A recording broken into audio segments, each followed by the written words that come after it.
Reka nguhereze ikaze nawe umpereze umwanya turebere hamwe izi paji z'amakuru mu buryo burambuye. Ni muri iki gitondo, ni ku munsi wa mbere, ukwezi ni ukwa cyenda, umwaka wo ni ibisanzwe nane wa wundi ni 2025. Reka nkwifurize nanone gukomeza kugubwa neza ndetse ibyo ukora byose bikugendekere neza gatanu kuri gatanu nk'uko ubyifuza. Reka turebere hamwe izi paji z'amakuru zibyutse zititiza ibinyamakuru muri rusange, ndetse bikaba bivugwa yuko bikomeje kugenda bititiza umutekano w'igihugu cy'u Rwanda muri rusange. Reka dute twivira mu mujyi wa Kigali tuzamuka mu karere ka Rubavu, aho tuzi nko mu mujyi wa Goma hakomeje kugenda habera ibitangaza muri rusange. Biravugwa yuko hakomeje kugenda hakwinjirira za sekibi cyangwa se imyuka mibi cyangwa se n'ibindi bintu bikomeje kugenda bibangamira abaturage bahaturiye muri rusange. Reka twegere imbere rero turebere hamwe ese ibi bintu bikomeje kugenda bivugwa mu makuru muri iki gitondo ese byaba ari ibiki. Urasabwa iki rero? Urasabwa kureba nimba waramaze kuba wafungura ibuto ya subscribe wasanga utarabikora, ukayifungura ndetse ukibuka no gufungura inzogera kugira ngo tugende tubana gatanu kuri gatanu umunsi ku munsi. Reka nkwibutse ko hano tuba twibanda kuri politike ndetse na diplomasi n'umutekano mu karere k'ibiyaga bigari.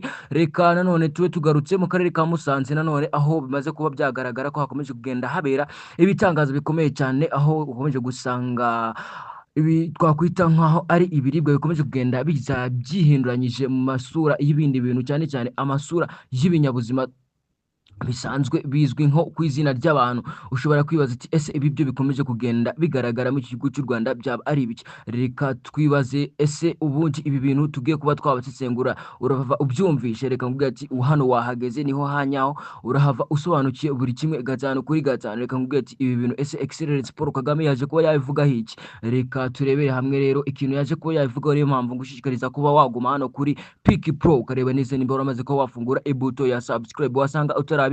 Ndagushishikariza kuba wayifungura ndetse ugakanda n'inzogera kugira ngo igihe dushizeho amakuru nk'aya ngaya muri rusange ajya kugeraho mu ba mbere nta nkomyi. Reka twisubirira mu karere ka Rubavu rero, aho tuzi nko mu mujyi wa Goma ku mupaka uhuza igihugu cy'u Rwanda ndetse na Kongo hakomeje kugenda hagaragara ibintu bikomeye cyane ndetse biteye n'ubwoba. Reka ntagutindiye rero, nawe wabaje kuba wabibona aho ku ishusho yawe ni ibintu biteye ubwoba muri rusange. Urabona ko ntago ari ibintu byo kubesha. Ese ibyo bintu urabona bishoboka cyangwa? Reka nkubwire ngo ibi bintu umuntu waduhaye aya makuru turi kumwe kuri mikoro kuri live, ngiye kubona gushiraho akavideo ese ubone ibi bintu ukuntu binateye n'ubwoba muri rusange. Iyi nzoka muri rusange ubona iteye ubwoba gutya ni nini cyane uko bigaragara. Bivuga yuko ivuye mu mashyamba ya Kongo, ishobora kuba yoherejwe n'abarozi muri rusange bakomeje kugenda batuye muri kiriya gihugu cya Kongo. Ese tugiye kurebera hamwe ese iki kintu cyaba cyaje mu gihugu cy'u Rwanda kivuga ko cyayobye cyangwa se ari cyo bohereje kugira ngo kize kuba cyahungabanya umutekano muri rusange.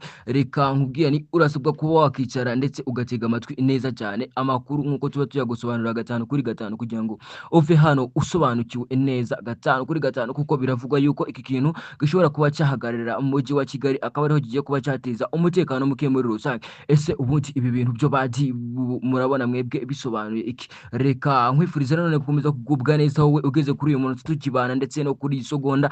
Nkwifuriza kuba wakomeza kugubwa neza, urebe neza nanone nimba wamaze kuba wafungura ibuto ya subscribe kugira ngo dukomeze kugira